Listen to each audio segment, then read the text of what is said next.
A satellite image dated March 2004 showed what American intelligence analysts had been chasing for 11 months, a concrete compound in the western suburbs of Baghdad, surrounded by a 15-foot wall constructed from reinforced concrete blocks, accessible by a single road that curved through date palms and abandoned shops that had closed when the neighborhood became contested territory. Inside, the Americans believed, was a network of chemical engineers and bomb makers affiliated with a cell that had previously operated from a facility south of the Syrian border near the town of Abu Kamal. The CIA had distributed a 90-page dossier classified at the secret/no-phone level. They had spent $500,000 on overhead surveillance conducted through a combination of satellite imagery from National Reconnaissance Office platforms and unmanned reconnaissance aircraft operated by the Air Force. They had interviewed a source in Damascus who claimed to have worked inside the compound until February, and who had provided remarkably specific details about the layout of the rooms, the identity of the senior engineer running the operations, a man named Rashid al-Husseini, who had previously worked in the Iraqi military chemical weapons program, and the exact location of the laboratory where compounds were being synthesized. By the time the Americans arrived with their heavy weaponry and armored vehicles, including 3 Bradley fighting vehicles equipped with M242 chain guns and coaxial M240 machine guns, and 2 Humvees equipped with M240 machine guns mounted on the roof, the target was supposed to be neutralized within 6 hours. What happened instead required no heavy weapons at all and revealed something about military effectiveness that had largely been forgotten in the decades since the end of the Cold War. The SAS had been in Iraq for 7 months by that point. The regiment had arrived in Kuwait in August 2003, just 4 months after the invasion ended on May 1st, when the nature of what was happening had already begun to shift dramatically from conventional military operations to something far more ambiguous and difficult to define. The conflict was no longer about capturing Baghdad or securing the oil fields or establishing a democratic government in a nation that had never experienced democracy through elections. It was about stopping what came after, which was messier and less visible and far more corrosive to military doctrine that had been developed for opposing conventional armies. The SAS worked with American Special Forces, the 160th Special Operations Aviation Regiment based at Fort Campbell, and elements of the CIA's Special Activities Division, which had its own paramilitary wing operating independently from the regular military chain of command, answerable to different leaders, subject to different rules of engagement. But there were moments when objectives diverged substantially, when American doctrine required overwhelming force, volume of fire, and the certainty that came from superior equipment and night vision capabilities and air power on call. The SAS often proposed something else entirely, something that seemed sealed to the American officers trained in conventional warfare at Fort Benning and Fort Leavenworth, almost recklessly economical with their assets. The specific operation that March afternoon began with a miscalculation on the American side, though it was a miscalculation born from experience with Iraqi targets that had proven harder to locate than expected. Intelligence from multiple sources, including satellite imagery and human sources and signals intelligence, suggested that 8 to 12 armed men occupied the compound, along with perhaps 4 or 5 non-combatants, possibly including the senior engineer and his technical staff. Thermal imaging from an MC-130 Spectre gunship that had been circling above Baghdad at an altitude of 8,000 feet confirmed movement in multiple rooms, confirming that the compound was indeed occupied and active. The CIA wanted an airstrike, which was their solution to most problems involving potential WMD facilities or terrorist bomb-making operations. Their recommendation came back through military channels over a secure video teleconference link at 11:47 in the morning. Flatten the compound with a 500-pound guided munition equipped with a delayed fuse designed to penetrate concrete structures before detonating. Then send ground teams to confirm the bodies and collect any electronic equipment that might have survived the blast. The calculation was military efficiency and minimizing risk. No risk to personnel, no possibility of a hostile defender hiding behind rubble preparing an ambush, rapid target confirmation. The assessment of the facility's destruction would take perhaps 40 minutes, with no need for human beings to enter the building at all. But the Joint Special Operations Task Force commander, A brigadier general named Michael Flynn, who had been reading intelligence assessments about the fragmentation of Al-Qaeda and the emergence of a more locally based insurgency that required different tactical responses, had a different concern. An airstrike would destroy evidence that could be recovered from the facility, evidence that might provide clues about other operations, other networks, other supply lines that fed the insurgency. More than that, it would destroy the possibility of interrogating anyone inside. Of finding documents in filing cabinets or computer hard drives or notebooks that might reveal the network's connections to other operations, other targets, other cells. A live target, he argued in a voice that carried the weight of someone who had been reading after-action reports about failed interrogations and missed intelligence opportunities, could yield information about networks that the bombing campaign had not yet found, information that could reshape military strategy for months to come. So the compound was secured on the ground instead. An American Ranger platoon, numbering 34 men under the command of a captain named Andrew Morrison, who had previously served 2 tours in Afghanistan, cordoned the perimeter and prepared to breach the wall using explosives charges that had been carefully calculated to create an opening without damaging the wall so severely that it became unstable. Aircraft overhead, including an Apache gunship piloted by a warrant officer from Texas and 2 F-16 fighters from the 52nd Fighter Wing stationed at Ramstein Air Base in Germany that were holding at an altitude of 8,000 feet, provided surveillance and ready firepower that could be called in within seconds if the situation deteriorated. A 12-man troop of the SAS, based at a forward operating base near Balad, approximately 80 kilometers north of Baghdad, waited in 2 buildings across the street from the compound, maintaining observation through window slits that had been cut into plywood sheeting installed that morning by support personnel. The SAS men had been in position since 2:45 in the afternoon, maintaining absolute silence, their weapons at the ready but not yet mounted on their shoulders, their eyes continuously scanning the building across the street for any sign of movement or activity. The plan was to let the Americans make the initial entry, which was the standard protocol when operating with American forces who had their own command structure and who were uncomfortable with the idea of British special forces making autonomous decisions about when to employ lethal force without explicit authorization. The Rangers would breach the wall using a shaped charge that had been designed by military engineers, move through the gate in practiced formation that had been rehearsed dozens of times, clear the ground floor using flashbangs and suppressing fire, then move up the interior stairwells to the 2nd and 3rd floors, working methodically from bottom to top. Once they had secured the structure and identified any remaining armed fighters, the intelligence officers would come forward from the support elements and begin searching for documents, computer equipment, and other material that might illuminate the networks being investigated. The SAS role was support, a secondary role, maintaining overwatch and readiness to respond if the Rangers encountered unexpected resistance or if the situation deteriorated in ways that the planners had not anticipated. They had lighter weaponry than they normally carried on patrols throughout Baghdad.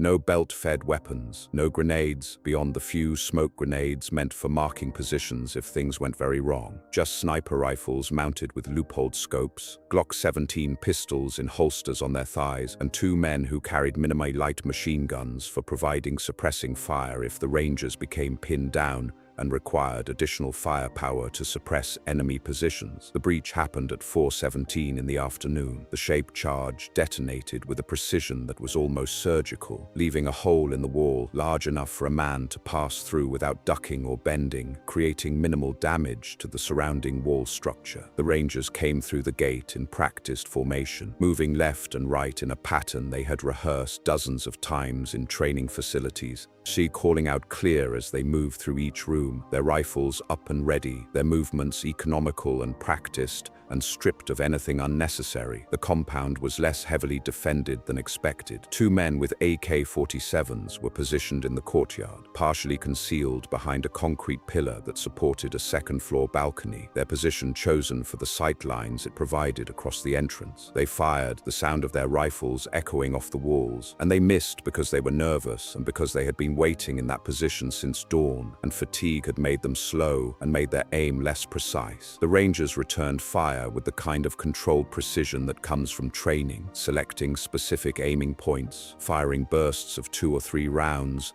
conserving ammunition while maintaining overwhelming suppressive fire that made it impossible for the insurgents to fire effectively. The two armed men surrendered quickly, lying flat on the ground with their hands over their heads, their weapons kicked away by rangers who moved past them without hesitation, without taking their eyes off the building. It was very clean, very controlled, exactly the way that training prepared for, the way that years of practice in firearms facilities and simulated urban environments had taught them to conduct themselves. But at 4:31, as ranger teams were clearing the second floor by moving methodically down a hallway, kicking open doors, identifying rooms that had been recently occupied based on the presence of bedding and clothing and fresh food, one of the men in the courtyard stood up. He was tall, perhaps 6 feet 2 inches, with a beard that had grown out over weeks, with the kind of thinness that comes from living under stress and irregular meals, wearing a light-colored dish dasher that had been washed repeatedly and bore the faint stains of work in chemical laboratories, small burns visible on his right forearm. He had been lying still the entire time that the rangers had moved past him. His hands had been above his head. His body language had suggested complete surrender, the kind of complete capitulation that comes from someone who knows that fighting would be futile. And when he stood, he was holding an Iraqi military hand grenade in his right hand, the kind that had been manufactured in 1988 in a weapons facility south of Kirkuk, that was prone to volatility because of degradation over time, say because the mechanisms had corroded slightly in the Iraqi climate, that required a specific throwing motion to activate the fuse by releasing a safety lever and allowing the fuse mechanism to ignite. He did not throw it at the American Rangers. Instead, he ran toward the rear courtyard, moving quickly despite his obvious physical exhaustion, his bare feet slapping against the concrete, his movement creating a sound that drew immediate attention from the Rangers who were still near the entrance. A Ranger saw the movement, saw the grenade, and fired once, a single round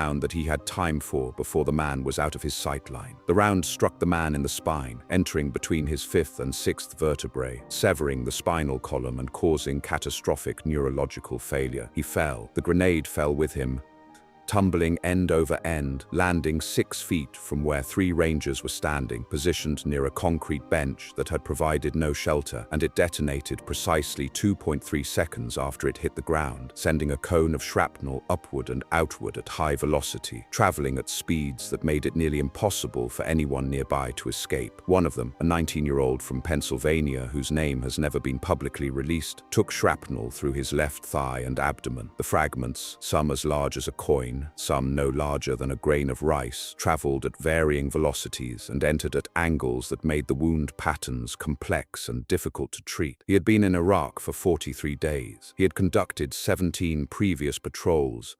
His name appears in the casualty statistics for Operation Iraqi Freedom as a non-hostile injury, which is technically accurate, though the distinction between hostile and non-hostile casualties in a combat zone is almost meaningless. He remained conscious long enough to understand that something had gone very wrong, and his squad mates began moving him toward the gate where the medical evacuation helicopter was already being called in by the Ranger Command, the pilots preparing for an emergency landing in the compound's courtyard. The SAS men across the street heard the explosion. They had been watching the gate through their rifle scopes, maintaining silent observation, each man keeping mental track of which Rangers had entered and when, estimating based on their knowledge of the compound's likely layout how long the clearing operation should take, ready to suppress enemy fire if any emerged from windows or secondary positions. When they heard the sound of the grenade, which was distinctive and unmistakable to anyone with experience in that type of warfare, the troop commander made a decision that would define how the next 4 minutes unfolded. He did not follow protocol, which would have required him to request authorization from the American command structure through radio, which would have involved at least 2 minutes of discussion about what exactly was happening and whether the situation warranted a change in the plan. He did not wait for American command to authorize movement,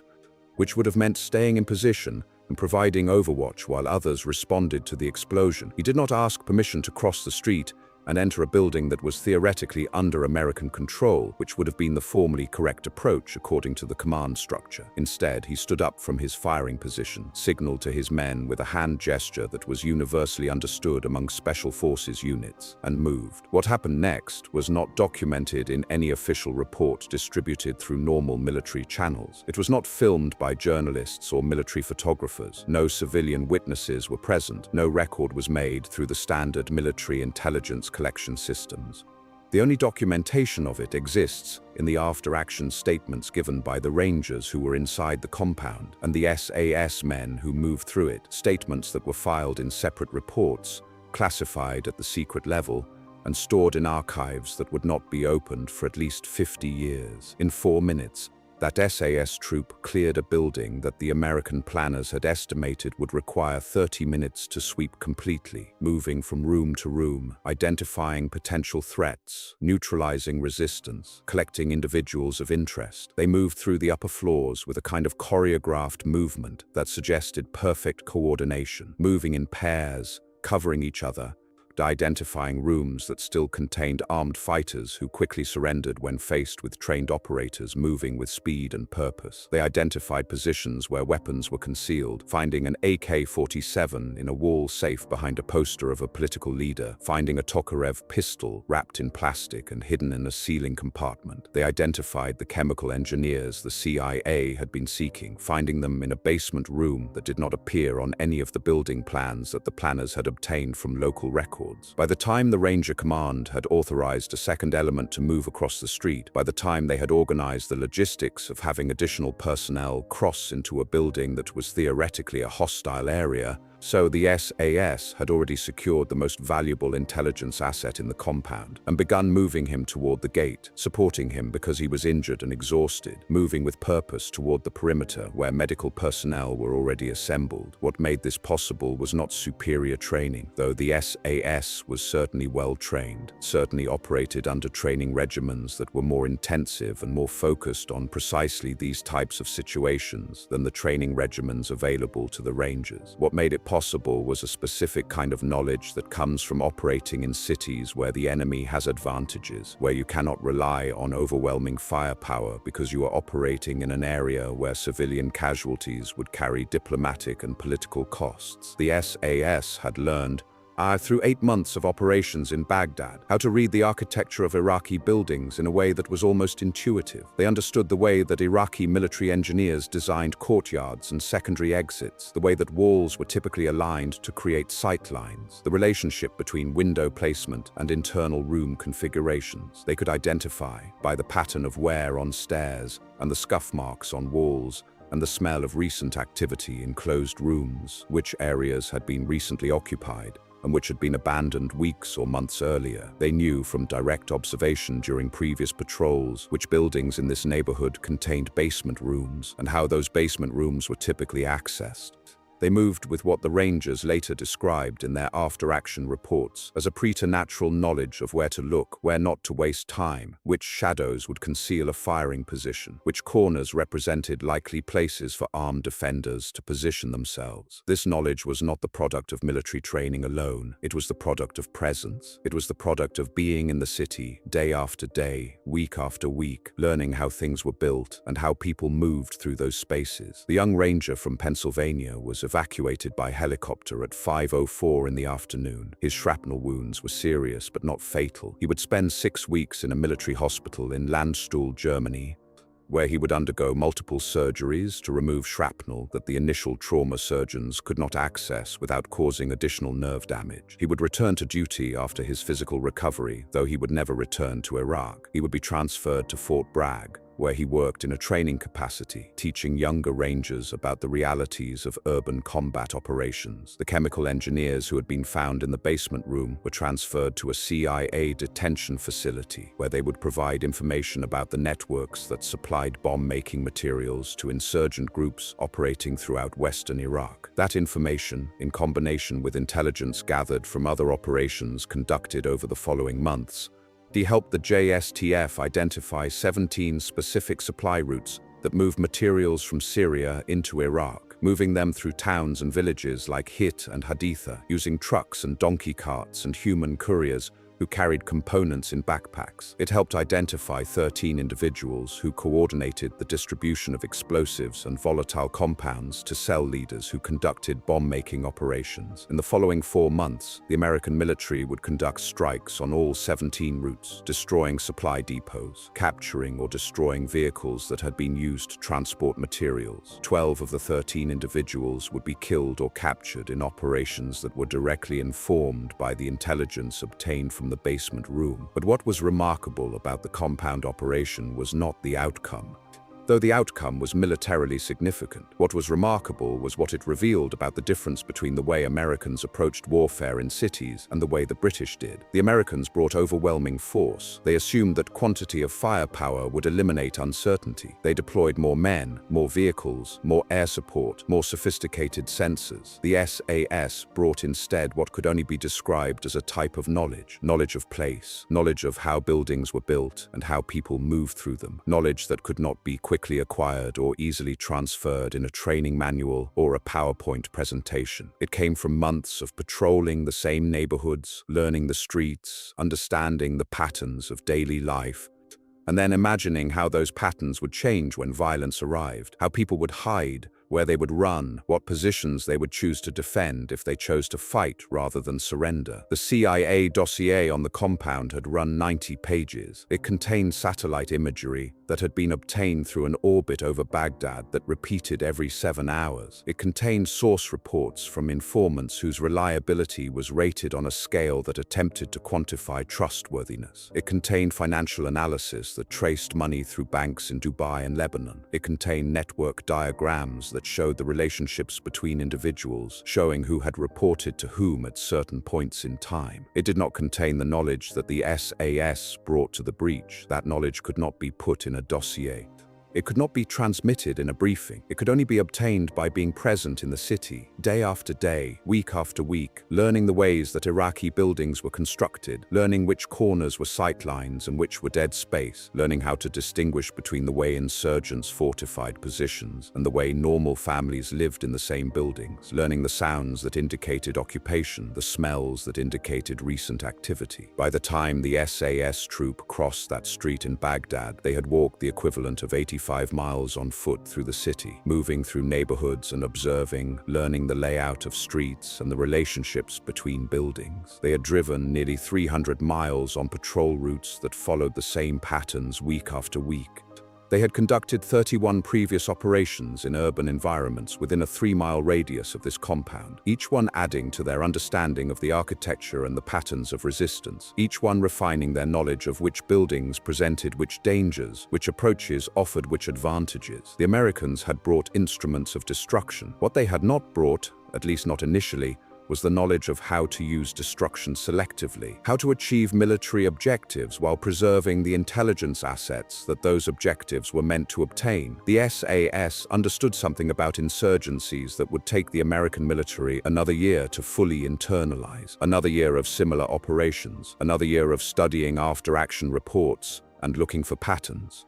An insurgency is not an army. It does not operate from fixed positions in ways that make conventional military advantages decisive. An insurgency is embedded in a city. It moves through the city. It lives in the city. It hides in the city. To defeat it, you must understand the city as completely as you understand your own home. You must know which streets are blind alleys, and which have secondary exits that lead into neighborhoods where you do not control the terrain. You must know which buildings have interconnected cellars that allow movement between buildings without exposing yourself to snipers. You must know the typical composition of an Iraqi household so that when you see something unusual, when you see sandbags in windows where there would normally be flowers, when you see ammunition crates where there would normally be cooking equipment, you notice it immediately and you understand what it means. You must know the typical pattern of electrical usage in a neighborhood so that when you see a building that has night lights burning when others do not, you wonder what is happening inside. You must know the acoustic properties of streets, which areas echo and which areas absorb sound, so that when you hear gunfire you can locate it within 50 meters rather than 500. This kind of knowledge comes only from presence. It comes only from being there, repeatedly, over months, learning incrementally, day by day, observation by observation.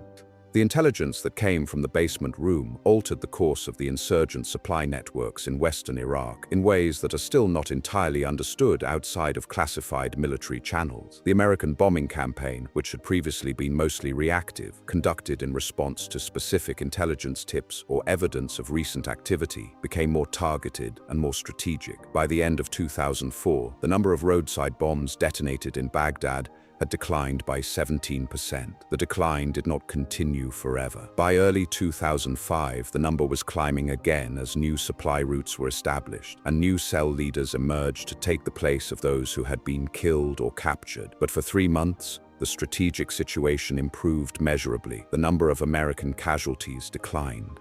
The number of Iraqi civilian casualties that resulted from insurgent attacks declined, and the intelligence that made that possible came from a basement room that was secured not by overwhelming force, not by the 500-pound guided missile that the CIA had initially requested, but by understanding. Understanding of the enemy, understanding of the place, understanding, perhaps most importantly, of the relationship between how you conduct military operations and what you are trying to achieve. Sometimes the absence of heavy weapons is not a limitation but an advantage, because it forces you to think more carefully about what you are doing and why, because it makes you focus on the objective rather than on the volume of destruction you can deliver. It reminds you that military force is not about firepower.